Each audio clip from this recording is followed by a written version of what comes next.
Good morning, excuse me. Welcome to another episode of After the Buzzers with Lee and Marv. Hey, we got some hot topics today. This is my guy Marvin on. What's happening, Marv? What's going on, Spin Doctor? How you doing? Hey, we had a great pre-production conversation, so that's gonna bleed into the show today. So it's gonna be hot today, y'all. It's gonna be hot. Please do this for me before we get started. Please like and subscribe to After the Buzzers with Lee and Marv, and also ISF Productions. Please do that and tell a friend about us. We got a hot topic, some hot topics today. We're gonna start off talking about this big topic that's going on about Tua. Everyone saw the injury on Thursday night. We want to get into a couple of things. Should Tua retire?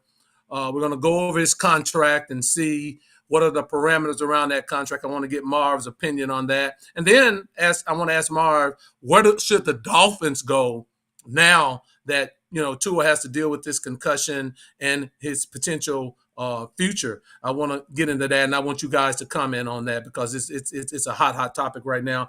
Then we're going to get into some of the college football games today. There's three in particular I want to talk to Marv about. Memphis at Florida State. I think that's a sneaky big game for both teams. Memphis, if they get the victory against Florida State, that'll catapult them in this group of five into getting into the college football playoffs. And if Florida State loses, what does that mean, Marv? I want to get your opinion on that. I want to throw it into Colorado State. Is this a must-win game for Deion Sanders in Colorado? I want Marv to, he's going to spew some of that venom today, so I want to get that from him and see if it's a must-win for Colorado. Go ahead up to Colorado State. And then, the other big one for today, Alabama travels to Camp Randall to take on Wisconsin, and will Alabama rebound from a 13 penalty, 3 turnover game against South Florida last Saturday to see if they're really Alabama or is it a slow decline as some people has talked about. We want to get onto that. I want to ask Marv about Marcus Freeman. Man, a lot of talk around Notre Dame circles, backdoor channels about is Marcus Freeman on the hot seat. I keep hearing the name Urban Meyer. I want to get Marv's opinion about that. And then finally, I want to ask Marv about this Pac-10 expansion, Pac-12 expansion that's happened with these new teams. What does he think about it? Does it make him viable? Really want to get into that. But let Marv, let's kick it off, man. Let's kick it off Thursday night. Let's set the stage, really. Tua wasn't having a great game in its own right? He had thrown 3 interceptions, driving the team down the field, and sort of out of his character too. Mar took off, and instead of sliding with head first, I think he in his mind he needed to make a play, and again another concussion. What are your thoughts on on first of all his play during that game? Secondly, 4 concussions and 4 documented concussions, 1 at Alabama, 3 at Miami. And then the contract. We'll get into that as well. But tell me your first thoughts about when you saw what happened to Tua, and what were your first thoughts? I'll get into the concussion in a minute. I need to see Tua play well against teams that matter until I start to care. I mean, I think Buffalo's 1-11 against the Dolphins over the last few years. I mean, the Bills have the Dolphins number. So I need to see him play better. 3 interceptions is just not going to get you where you need to be. And he struggles. He struggles against the Bills. He struggled against Cincinnati. He struggles against some of the upper echelon teams in the AFC. So I need to see more. But he did. He played poorly. Definitely wasn't his best showing. And I think that, on the play that he got concussed, it was him just trying to make a play. I think that he felt emboldened by the fact that the franchise kind of turned the keys over to him, and he wasn't playing well, and it was just a move that most football players will make. So I can't fault him for it. You don't think about your injury history in those moments. The game moves too fast to even think about that. So I don't fault him for doing what he did, and it's just a microcosm of kind of where his career has been from an injury standpoint. So it's unfortunate. I don't know what the Dolphins do, but I think we need to quell the conversation about whether Tua should retire or not and all that kind of stuff. And people sound crazy. Tua's not retired.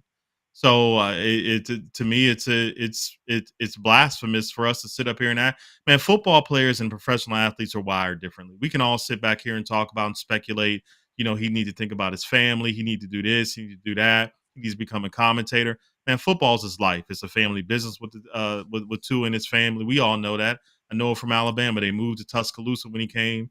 So this is what he does. So for us to think that he's all of a sudden going to hang it up once he gets cleared, because make no mistake about it, he's going to get cleared. And once he gets cleared to play again, he'll be playing again for the Miami Dolphins. He's an asset. He's nothing more than an asset. That's the way that owners look at him. That's the way that's the business of the NFL. Those players are commodities and assets, and you're paid to win football games. I don't care what your name is, right?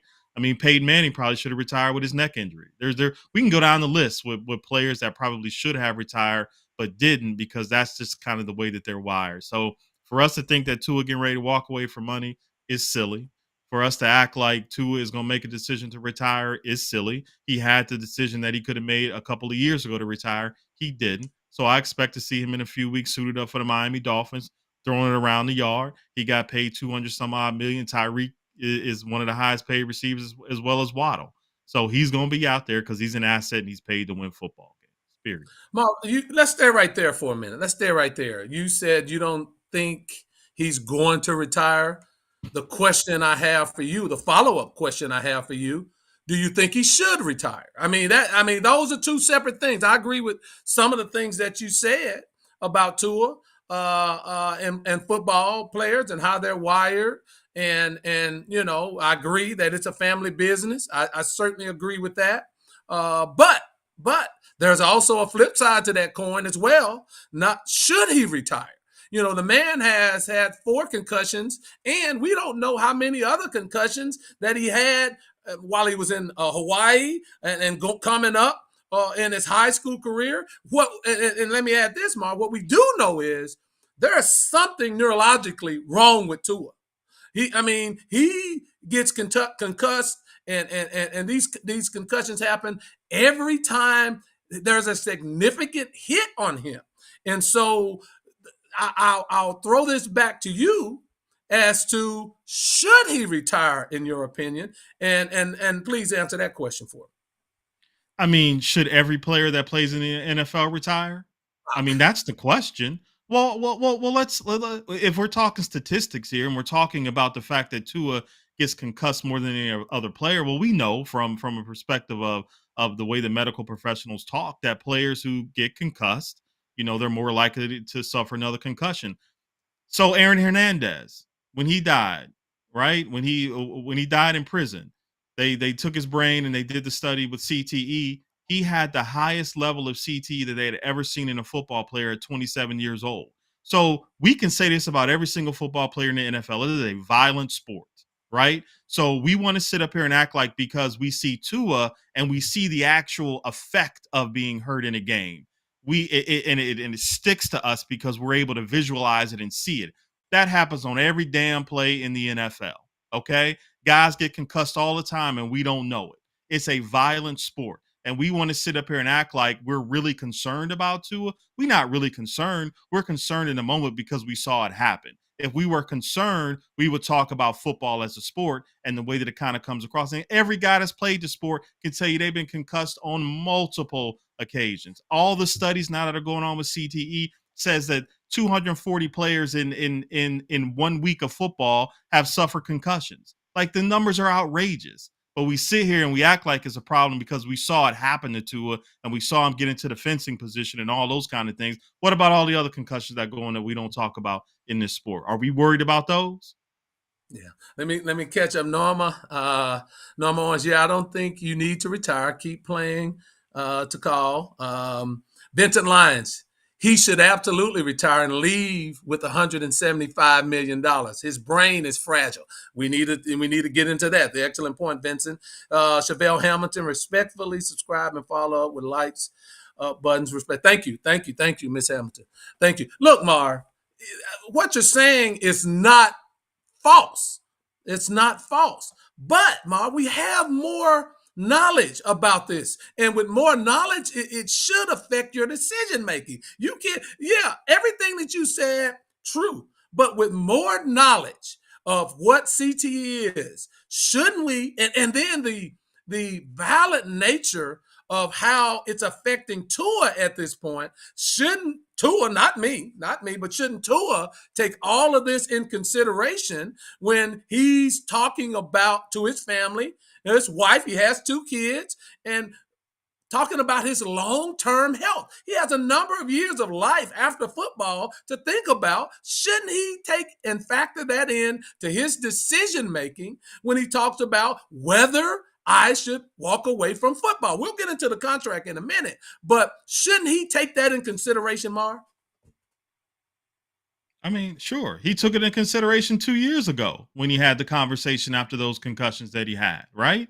That's all been taken into consideration. You know what he did? He went and took taekwondo and he learned how to fall and he learned how to slide and he learned how to protect himself better, and he's right back out on the football field. I think this conversation is ridiculous for us to act like Tua's going to hang up his jersey because he got another concussion. He's going to get cleared. He's an asset, and we'll talk contractually what that means for him in just a second. He will be playing football again, just like every other football player suits up every Sunday with the idea that they could get concussed or paralyzed. I mean, hell, Damar Hamlin got hit in the chest and lost his life on the football field and had to get resuscitated.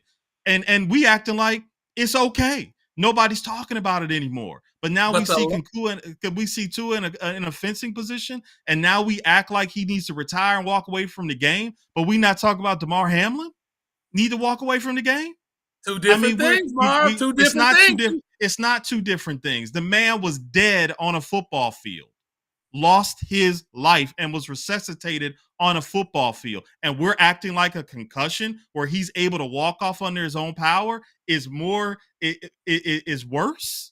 What is injuries? We see in it football. You know what you signed up for. Like Freddie Gibbs said in the rap song, "The game was crooked before you took it." You knew what the game was about when you signed up to play it, right? So this is what comes along with the territory. And I guarantee if you was in that position, if I was in that position, I got concussed going on 5 times and I got 100 million sitting on the table, that's not guaranteed that they can take away from me. I'm going to have my ass suited right back up in that number 1 jersey for the Miami Dolphins to give my family the wealth that I played for and I've worked for to get in this position to earn. Let's examine it. Tua initial contract was 4 years, $30 million with a player's option, right? So, you know, he's realized that $30 million, but let's go over the contract, Marv. We'll talk through it. 4 years, $212 million, $167 million guaranteed for injury, and that's the key here, for injury. An average salary of $53 million a year, right? That's what we're talking about when we talk about what Tua is playing for right now. The interesting thing is his signing bonus was $42 million. The first $15 million of the signing bonus was to be paid before August 31st of 2024. He's gotten that. The second $15 million was supposed to be paid on October 15th. Hadn't realized that. What are the ramifications of that? And then $12 million, the remaining 12, would be paid out over the 18 weeks of this season, right? That's the $42 million on the signing bonus, right? Now, to your point on the contract, yeah, the Dolphins could go back if Tua retired and recoup some of this, especially some of the $12 million. They can get all of that except for 2 weeks of it, because if he retired, they can recoup what comes out to be $466,000 a game, right? And then also realize some of the other signing bonuses. That's one thing. Now, the interesting thing is, right, the contract is guaranteed for injury. So if the neurologists and the doctors say Tua is cleared, he has to come back to play. To your point, Marv, if he retires after they clear him, he doesn't get the remaining 125 on his contract. That's what you're talking about, Marv. But let's say this. A lot of times you negotiate that with the team and you come out with half, $80 million, right? Whatever that negotiated salary is. Is that enough for a man to say and look at all of this CTE stuff and look at, you know, the Dave Durisons of the world, to look at the Junior Seau's of the world who killed themselves with all of this advanced CTE, and say, look at all the things that I have endured with concussions in my 5-year career. I mean, that's a lot of damage to his spinal system, to his head, the trauma. We know the brain doesn't heal, right? So When does Tua step back and say, look, I have a wife, I have a family, and I can do, if I want to stay connected to the game, there are a lot of ways to stay connected to the game and make a great living and move on from football. That's a viable thing that I'm not going to tell Tua what to do, but I think that should be in his evaluation of whether he should continue to play football. What are You your know, thoughts, Mark? I think it's just easy for all of us who sit up here and just talk about the conversation and have our opinions on it to tell Tua what he needs to do. But I just know professional athletes. You know, I played at a high level, never that high of a level, and I know how they're wired. That's not the way that they think. When they leave the game, when they walk away from football and they go to become a color analyst or whatever it is, it's never the same. You Absolutely. don't get this. You don't get what you've worked for so long from the game of football, sitting in the booth and commentating on it. It's not the same. And people to tell him that he can walk away because he's got so much to live for, that's not how he's wired. That's not how NFL players, NBA players, whatever the case may be, they're not wired that way. Even from the money standpoint, they're not wired that way. You have worked all your life to get to this position. And rest assuredly, I think you know this better than probably anybody. They gonna clear him. Okay, They gonna let's oh not yeah, sit up yeah, here. They that's gonna what, clear him, and yeah, his ass yeah. gonna be right back suited up because you're not gonna leave $125 million on the table because that means too much to him because he's worked for it, he's earned it, and it means too much to his family, and he's wired different. And if he wasn't wired different, he would have quit in 2022. If Troy Aikman wasn't wired different, he would have quit long before he did. Let's have that conversation about why Troy Well, Aikman walked away. Did he walk away from because of concussions, or did he walk away because his contract was over? well, I think the cumulative effect on the concussion for Troy Aikman, he had to get out. Troy was getting beat. He couldn't function. He was having headaches. He was dizzy. Yeah, he got out due to the concussions because Jerry was going to pay Troy, but Troy couldn't function. So I think that's why he got out. Let me get a couple more people in here. Norma Orange says, "Preach, Mar, preach." Tracy Johnson, I agree with you, Mr. Jones. Vincent Lyons, if it is declared a medical injury, he's guaranteed $175, and then Norma $175 million. And Norma Orange, you made some good points, Lee. Let me say this, Marv. Yeah, we know that they're going to clear him. There's no doubt, because if they put Tua on IR, he'll miss 3 more games, right? And after that 4th game, hell, he's gonna start feeling less like he was before the Buffalo game. It'll be clear, right? The headaches will subside. All of these things are going to happen to him. But Mark, that doesn't mean that he's healed or healthy. We all. There is no player in the Work. NFL that's healthy. There's But nobody in the NFL that's healthy. Everybody play injured. Everybody play concussed. Everybody play with tightrope surgeries. Everybody play with sprained MCLs. Everybody does that. So let's just stop the nonsense and act like he gonna get medical clearance. We know they gonna clear him. Vincent, yeah, me and you normally on the same page, but I gotta disagree with you. Like, that's never gonna happen. Not for a concussion. It's just not going to happen. So people love to have this conversation, but I'm telling you what's getting ready to happen. And you know yeah. what's getting ready to happen. Sure, should he retire if he's thinking about his family? Absolutely. But if that's the case, most NFL players shouldn't get out there every damn Sunday because this is a violent, dangerous sport. Okay. And this is what comes along with it. But what also comes along with it is the ability to take care of your family for generations to come.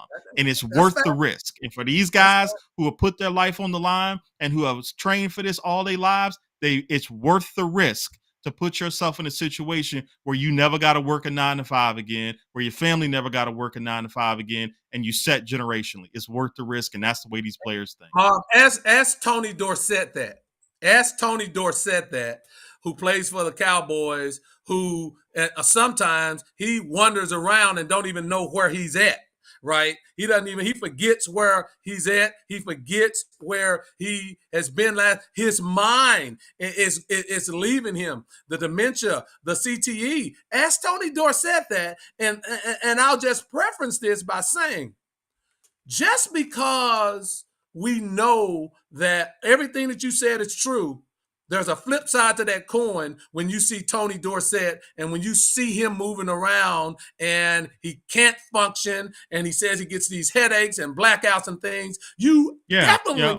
have to take Mm-hmm. that into consideration There is a because you have enough flip information side. now, Mark. You have enough Okay. information. All Go ahead. right, Lee. So to your point, if that is the precedent, right?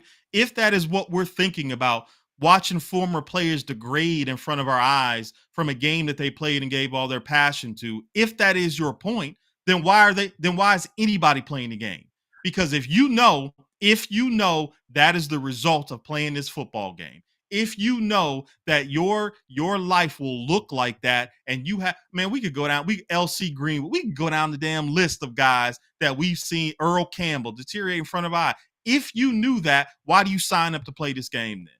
If you're Not using that as everybody, but Marv, you can't blanket that in one statement because not everybody has the same. That's the whole research with CTE. Not everybody has the same. Not everybody has the same results of CTE. Vincent Aldridge, great point. You got to know when to walk away. Absolutely. Not everybody has the same effect of CTE. So that's the research. But what we do know is players like Tony Dorsett and others have, look at them. So Tua has had 4 concussions in 6 years, major concussions, right? That's what he has to deal with. I'm not saying whatever Tua does, I support him. But Marv, you cannot blanket it and say all players get concussion day. No, that's not the issue. Just like Marv, all basketball players don't get injured like a John Wall and can't play anymore. It's levels to injury and it's levels to concussions. And so we have to Lee, come on, a man, come major on, step stop, in understanding that. Mark, don't we do that can't with the say NFL. And Vincent, thank you for clearing that up. You made a valid point that I did not know that, so I appreciate you clearing that up for me. But also don't make that statement. Football and basketball and these other sports can't be compared. And why do you think the NFL was catching such flack? And why do you think they changed the rules? And why do you think they've done all the stuff that they've done? Because former players are starting to get hip to the fact, or people were starting to get hip to the fact that the NFL didn't take care of all of their former players that were dealing with so many damn issues. And study after study has showed it. Research has showed it. There's so many cases out here where the NFL has just left behind all of these from the fact that they can't get medical insurance, they can't get care, all the things that are out there. So it's at a really, really high level in the NFL. So don't compare the NFL to other leagues because it's not comparable when it comes to injury. I agree with that, Marv. No, certainly agree with you on that. Very well taken. Great point. But that's not the issue here. That's a great point what you made. The NFL deliberately did that. Shame on them. Everything that the former players get, they should get.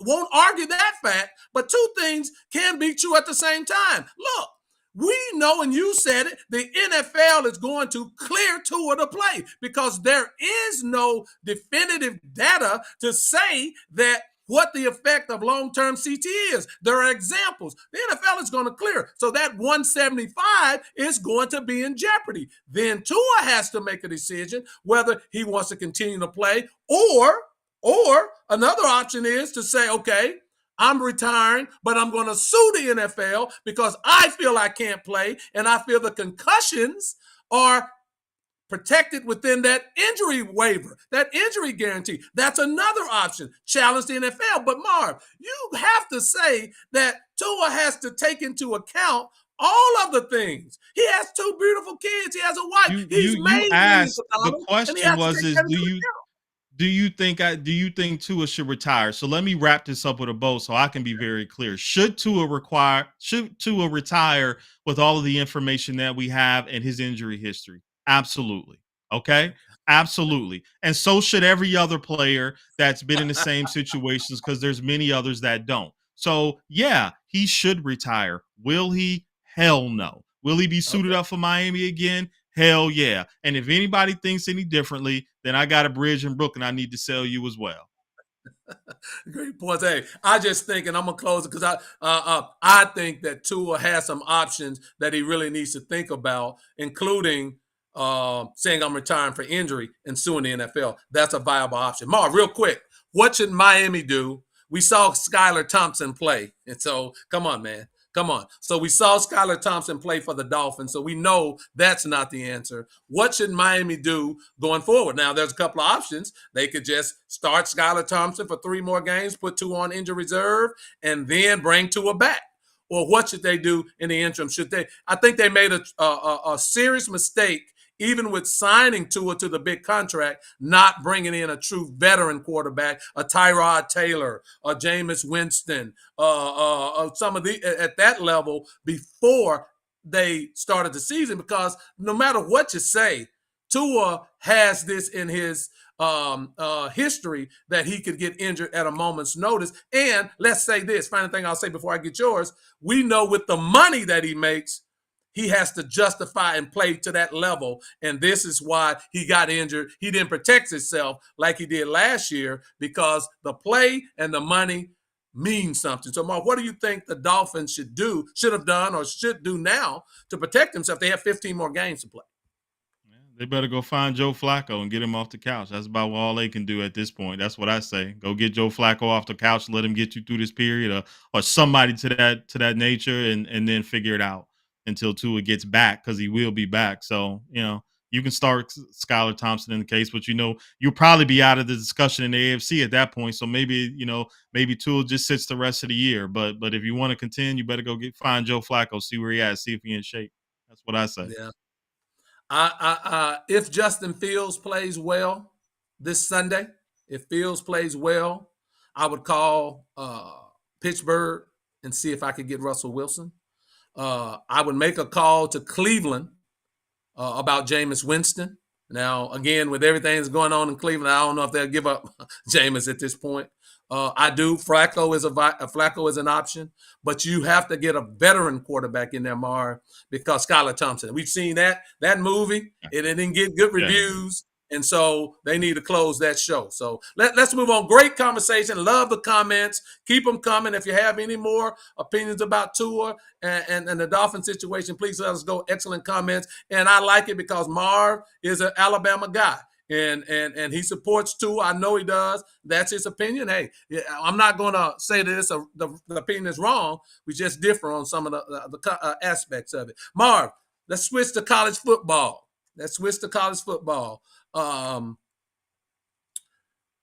3 games I want us to talk about. One is this Memphis, Florida State game that's coming up today at 12 noon, 11 Central. I think it's one of the biggest games of the day. I think it's going to define 2 programs. If you need a game to watch and when you're surfing, that's going to be a great game because of the ramifications of it. A win for Memphis puts them square in the middle of this college football playoff talk for the power of the group of 5 teams. That'll be a signature win on their resume, even though Florida State is maybe in the decline, but that'll be a signature win that'll put them up at the top. And then a Florida State loss, Marv, that would significantly add another stake in the efforts that Florida State's going to fire Mike Norvell. Let me give you a couple things on Memphis real quick before you comment. Seth Hennigan, the quarterback, completing 70% of his passes, right? Memphis is averaging 42 points a game. Their defense is really only giving up 8.5 points per game. Memphis has a good team. Offense is very good. The defense hasn't really been tested, but they have Rock Taylor at the wide receiver. They have good running backs. I think it's going to be a very, very competitive game. Mark, what are your thoughts on Memphis and Florida State? Yeah. Memphis has personnel. I'm glad you brought up the wide receiver. Seth Hennigan is really good. He might be one of the only group of 5 that probably plays on Sunday. He's that good. He's that accurate. The kid from USF might have a chance, but he got to get more accurate with the football. Yeah. But yeah, he's got to get more accurate with the football. But they got the transfer from USC who ran it well last week. Although the level of competition has been a little bit questionable, but that's what you get in the beginning of the year. I do think, regardless, Memphis is legit. I think you're going to try to see Memphis run the football. Florida State giving up 5.1 yards per carry, like on 453 yards on 88 carries on the year. That's crazy. But they are 9th in FBS and quarterback pressures without blitzing. So Memphis loves to throw it around the yard. So we'll see how that kind of stacks up. Florida State got to win the game. right? Yeah. This is a do or die for Florida State, just like a few other teams today. Like they got to win. But I think Memphis has the personnel, and I think Memphis is at the cusp of really kind of breaking through. And I can't trust Florida State. I can't trust DJ Uiagalelei.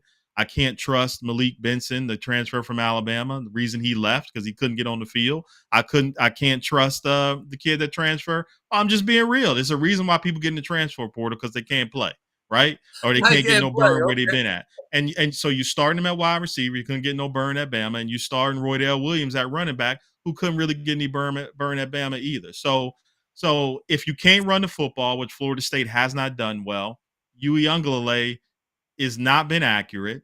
You know, the only thing you really got going for you is the fact that you can rush the power passer without blitzing. But I think Memphis has enough to go into Florida State and win this game. So I'm gonna pick Memphis. You know, even though Yeah. Florida State has everything to play for, I'm gonna go 30-27 Memphis in Tallahassee. Yeah, the problem I have is Florida State is only scoring 17 points a game.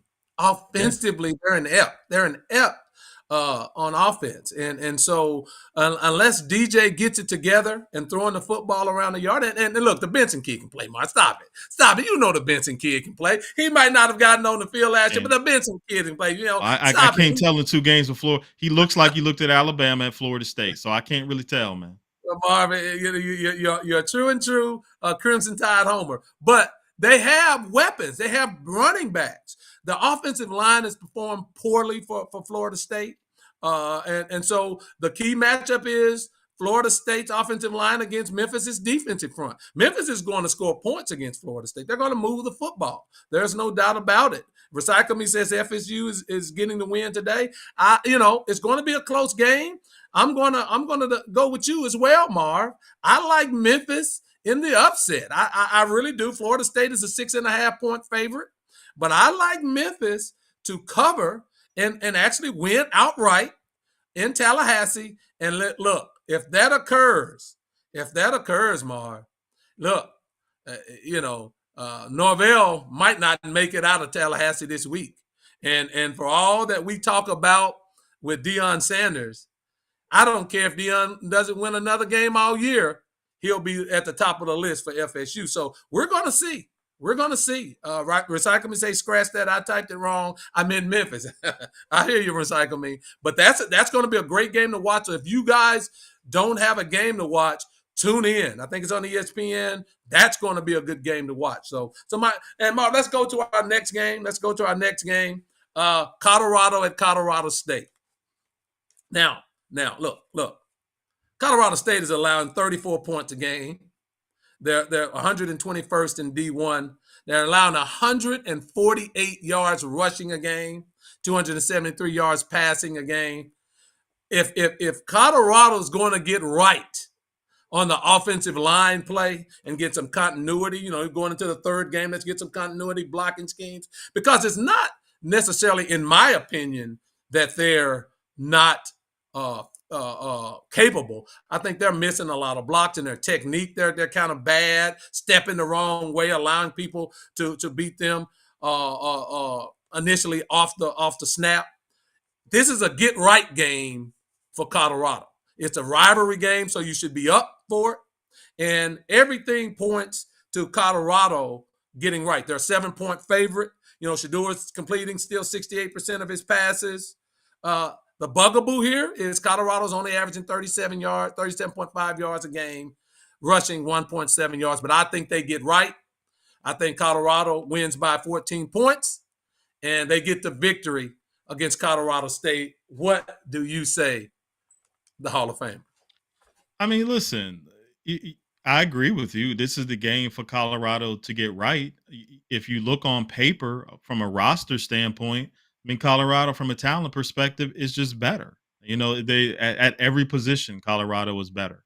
I think what they have going for them as well is that Travis didn't play much in this game. He got hurt early in this game last year, which was a big blow for Colorado. So they'll have him healthy, which is going to hurt them. I think the Horton kid for Colorado State, the wide receiver, is a It's little good. dinged up. I don't know if he'll play or not. I'm assuming he'll probably try to give it a go, but he's a little dinged up. 45-43 last year.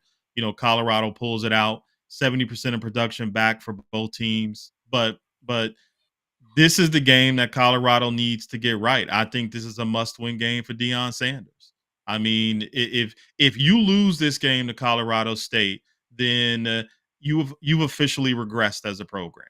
Okay, you've lost the last 7 games to FBS opponents. You're 0 for 7, right?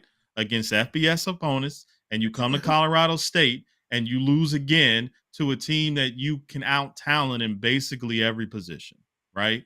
So I don't like Colorado's body language. I didn't like it last week against Nebraska. I didn't like what Shedeur Sanders said in the press conference about how many times you see Dylan Raiola on the ground, like it was a direct jab at his offensive line. I mean, it's not. We all know that they can't block, but it's not what he needs to say. So you can't tell me that if Colorado loses this game, it's trouble, because that means that you have officially regressed as a program from a team that you beat last year.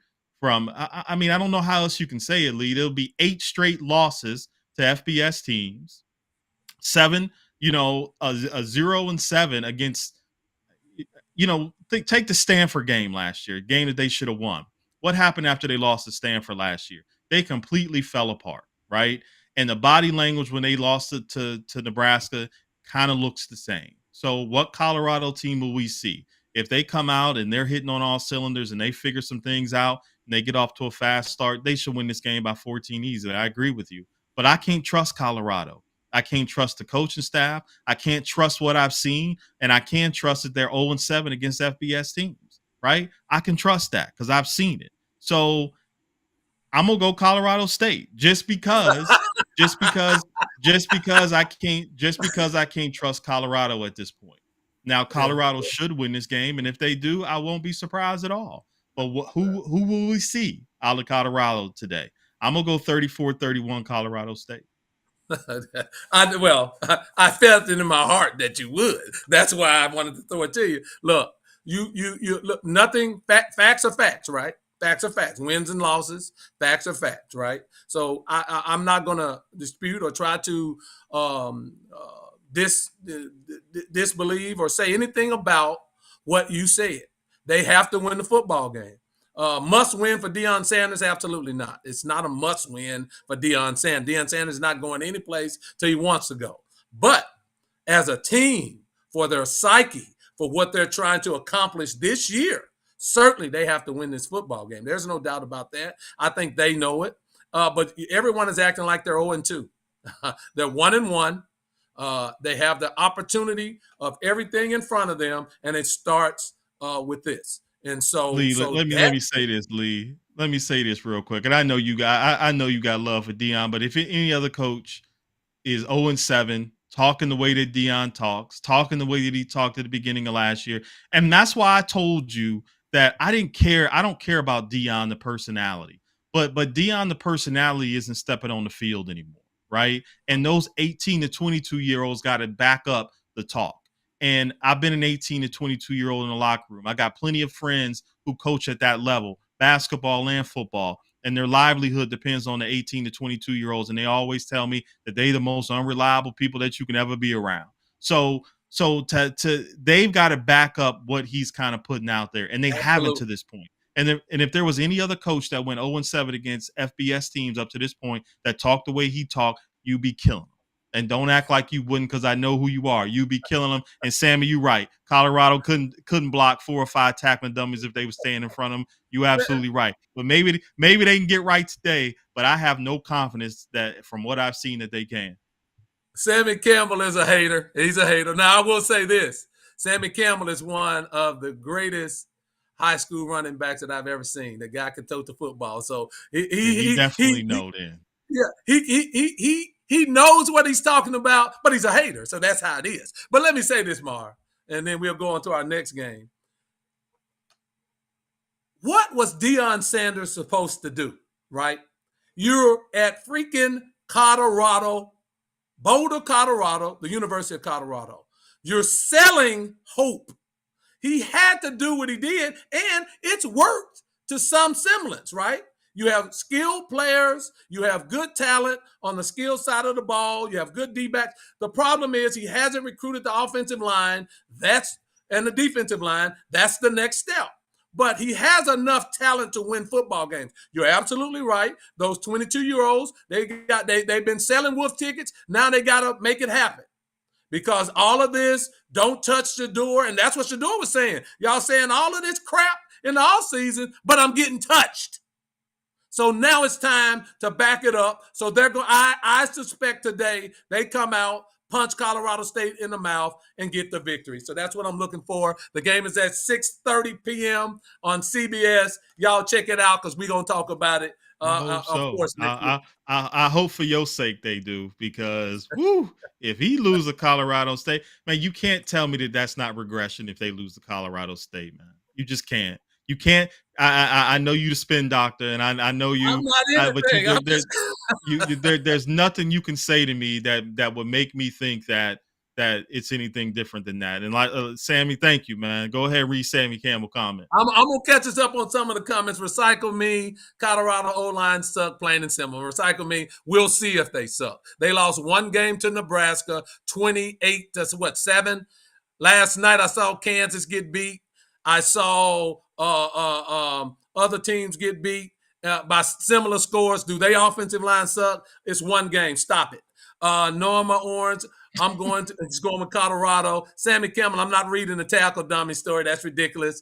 Dion is a marketing genius, but Colorado is like the toilet paper in the offensive line and defensive line. The trenches is football. Lee and Marv, I have to come to know and understand. Well, Sammy, I know what football is. I've been saying it all the time. I take everything back I just said about you, about being a great running back. Forget you, Sammy Campbell. No, that's my guy over in Brazil. Speak them facts, Sammy. Keep speaking them facts, Sammy, because he don't like real stuff. Vincent Lyons, a must-win for Colorado, plain and simple. Thank you, Vincent. The CU victory will destroy any credibility they have left. I disagree with that, Vincent. I do think they need to win the game. It is an absolute must-win today.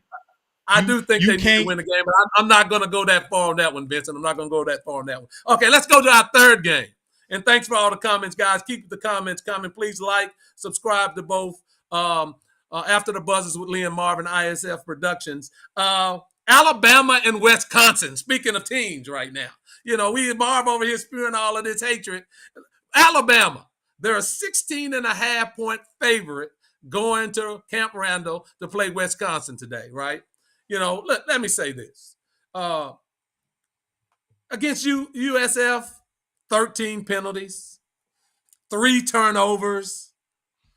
Just not a disciplined Alabama team that we've seen in the past under Nick Saban. I've been saying it, but you Alabama people want to dismiss me when I say that there's levels to taking over for a Hall of Fame coach. There's levels to it. But you guys dismiss that, but it's playing out on the field right now. So let's see what Alabama does. Look, Wisconsin is not a great football team, but what Wisconsin can do, and they have offensive linemen. They've always had offensive linemen, and they have 2 solid running backs, and Ches Millis and Cade Yakasimili, 2 running backs that can run the football. So if Wisconsin can run the football today and control the time of possession, I look for Wisconsin to stay around.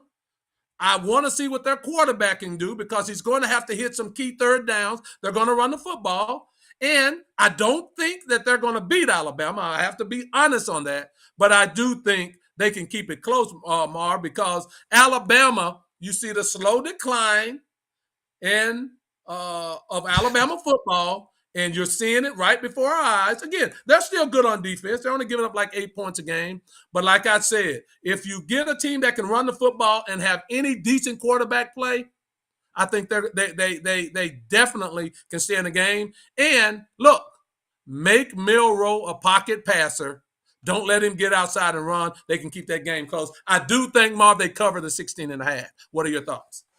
I mean, they covering the 16.5. I mean, I think you made some valid points about Wisconsin being able to run the football. I think, I think that's going to be a key to the football game up front. Like Sammy Campbell said, game is won and lost in the trenches. So I do look for that to be a nice little battle today, but Wisconsin doesn't scare you vertically. I mean, they average 6 yards a pass and play. Alabama only giving up 2.7 yards per passing attempt. I mean, so I suspect that you'll see Alabama take the run game away and dare Wisconsin to beat them, just like they dared USF to do it and they couldn't do it. So I think that's what you're going to see. We got to remember that Alabama was missing 2 starting offensive linemen last week, and they was probably playing with a guy. They was probably playing with a guy that probably should have still been in high school. But well, I mean, you can make it. I mean, they were. I mean, like you just said, you just said in the last segment that facts are facts. I mean, that's a fact. They were missing 2 offensive starters last week. And let's also be very clear that you said that you see the decline in Alabama football with the 13 penalties. You know, Alabama last year under the GOAT almost lost that game to USF. And just so you're aware and everybody else is aware, was one of the most penalized teams in college football last year. So I do need to make sure that we all on the same page about facts, because facts matter, right, in a conversation. The struggle is real, Marv. The struggle is real. So it was the same thing last year. I think Wisconsin will keep this interesting for maybe a quarter and a half. But I think Alabama, you'll see them get right in the offensive line. Proctor's expected to play. They'll get Pritchett back.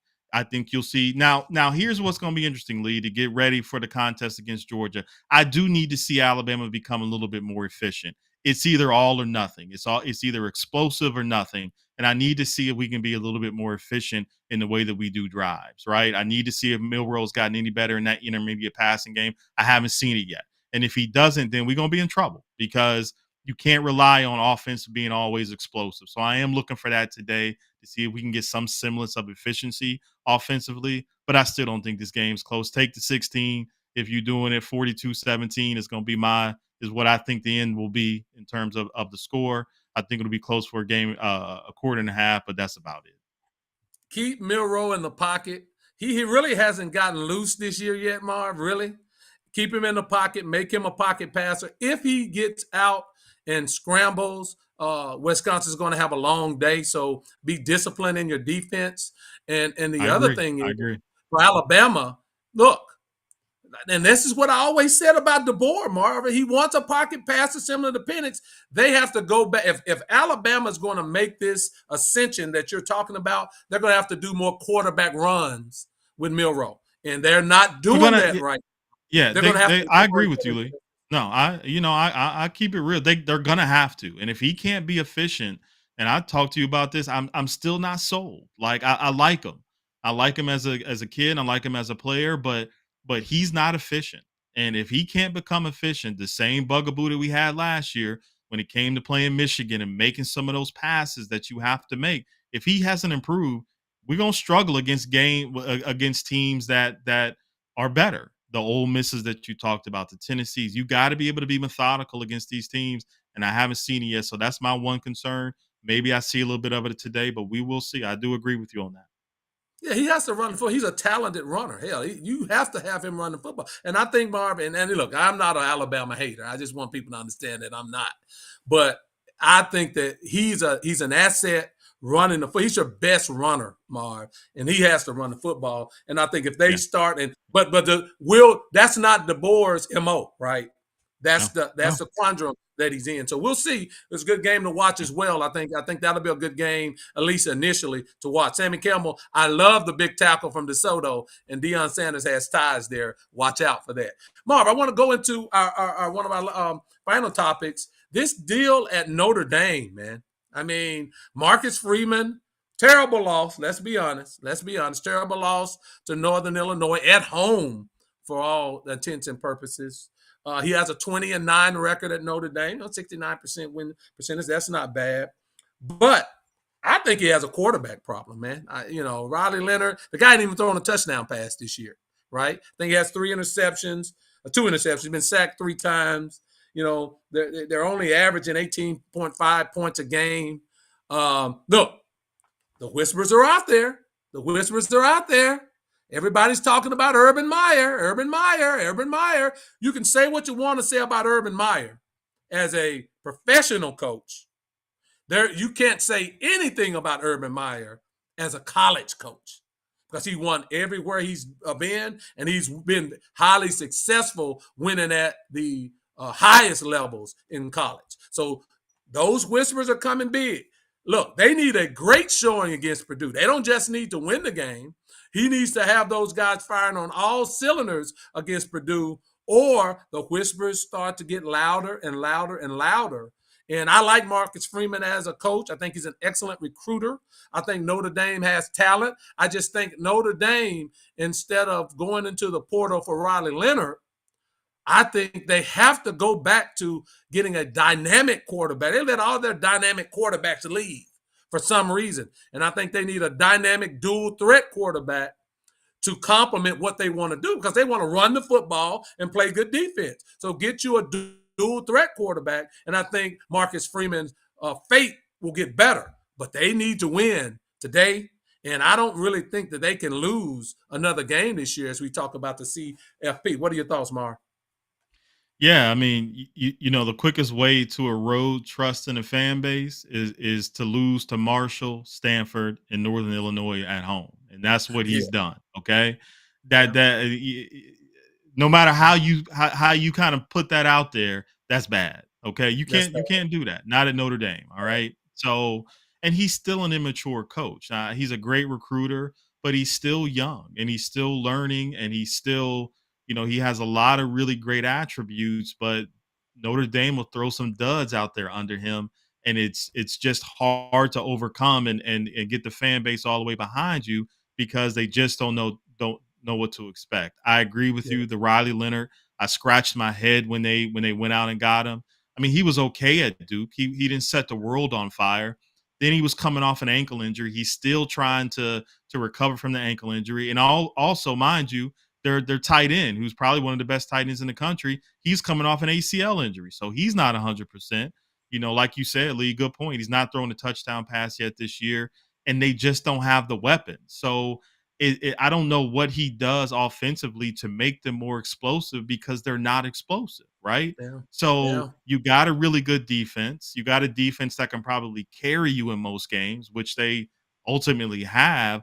But at some point, you got to put some points on the board. You got to find a way to manufacture points. So I don't know. The math is in their favor, right? Their math is going to be in their favor to make the college football playoff if they can run out. But another loss is devastating.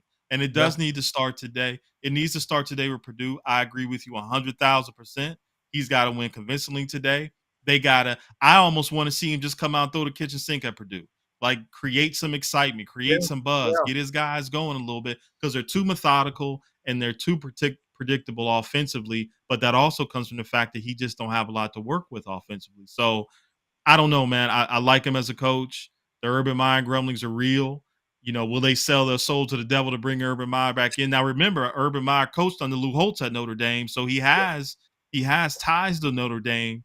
Absolutely. But Absolutely. But you think they would pull the trigger with Urban Meyer at this point with Marv, where he's been and kind of some of the baggage that comes with him now? Absolutely, because it doesn't matter, right? It doesn't matter about his stint in the pros. It just doesn't. People have really literally forgotten that. You know what I'm saying? It does not I'm talking matter. more about the stuff that came out of Florida after he left, and all the baggage that kind of came with that. Some of his players, Hernandez, with some of the other guys, and the way he ran that program. I was kind of more talking about that. How many national titles did they win? Yeah, you're right. Honestly, because let me say, your point is spot on, Marv. You lose to one or Purdue or some of these other trash teams on your schedule, man, they're not going to be forgiving of him. And Notre Dame can write the same check Texas A&M wrote, right? They can write that check, and they'll fire him before the season is over. They won't hire Urban Meyer immediately. They'll just let the season ride out with an interim, and then Meyer will come in there. And so I like Marcus Freeman. I hope that he turns it around. But you're right, Mark. Throw the kitchen sink. You're just a boring offense. Boring. It's boring. You're boring. You watch them play. It's just, you can't even watch it. And Sammy Campbell, I agree, Leprechauns and people, they were stunned Saturday. And so he better get it together. He better open it up. And if Riley Leonard can play quarterback, you need to air it out, because this is not looking good, and the pressure and the hot seat has been heated up. Marv, I want to get into this last topic, our last topic of the day. Look, thanks for all the comments, guys. This was a great show. I love the comments. Remember, tell a friend about us, though. We need to get more subscriptions. Tell a friend about it, because this is how we do it. My guy Marv, myself, Cash is behind the scenes. It's a beautiful thing. Look, the Pac-12 added 4 new teams this week. Boise State, Colorado State, Fresno State, and San Diego State. Geographically, excellent additions, right? All along that East Coast, that West Coast. All of them really in some nice markets as far as TV viewership. So strategically, from a viewership perspective, I like it. Everything, Colorado State, they got the Denver market, so that's cool too. So the markets work for the Pac-12 when you're looking at trying to get a TV deal for the teams, for the conference. But Marv, they need to add 2 more teams because you have to have 8 teams to be a legitimate conference in the NCAA and to participate in postseason championships, college CFP. But Marv, are the teams viable enough to add to say, you're not going to get an automatic bid, right? You're not going to get an automatic bid. But is this enough? Now, these teams have been successful. San Diego State, Fresno. You look at Boise. Boise's always good. And then you have to look at where they go from here. I keep hearing Memphis is a possibility. I think Memphis wants to be more east, the Big 12 or the ACC. But what are your thoughts on the teams that they're adding, and where can they go to try to get some legitimacy back for the Pac-12? I fell asleep when I read the teams that they was adding. That's how boring it was to me. Sammy Campbell is right. It's sorry. I mean, it's they might as well add Penitentiary State U to that, just to give some kind of validity to it. Now, from a football standpoint, man, it's trash. Okay, let's just be real. And it's not going to garner any attention outside of that market. And we all know that nobody's staying up at 10:30 on the East Coast or the Midwest or Central Time to watch Fresno State play Boise State. It's just not going to happen unless you out there and you got nothing else to do, which most of them on the West Coast got a lot more to do than watch that trash. Okay. Yeah. Now, from a basketball standpoint, the conference is not that bad. Now, if I'm going to go basketball, I might have a different conversation with you. I don't think it's a bad conference from a basketball standpoint, but football, man, I fell asleep reading that list. They need to try to get Stanford to come back some kind of way. I don't know if that's even viable, if that can even happen. But I don't know where they go at this point. I think the Pac-12 is dead from a football standpoint. It doesn't move the needle, and that's just where I stand. I fell asleep reading that list. When they first started to dissolve, when the early teams left, why didn't you add Boise and Fresno then when you still had a conference? That didn't make sense how the commissioner dealt with that. And now you're trying to piecemeal this thing together. I don't want Memphis. I would say don't touch the Pac-12. Don't touch it with a 10-foot pole. Hold out. You beat Florida State today. There's going to be some ACC people and some Big 12 people that are very intrigued that Big 12 has already been to Memphis. So I agree with you, Marv. It just doesn't move the needle. Hopefully they can add some people, but I don't see who. They might want to try to get in that Dallas market with North Texas or something like that. Maybe a Tulane. But man, it's the names of the teams don't even resonate when you got all these powerhouses in the SEC and the Big 12, and then the ACC name recognition. So I agree. It's a nothing burger to me, as they say. If you want to put together a seminar on how to destroy a conference, then you can make the Pac-12 a case study, because that commissioner they had when that was going down, that's a case study on how to destroy a league, because he was trash. Absolutely. Well, guys, we at the end of the show. Thank you guys for all the comments.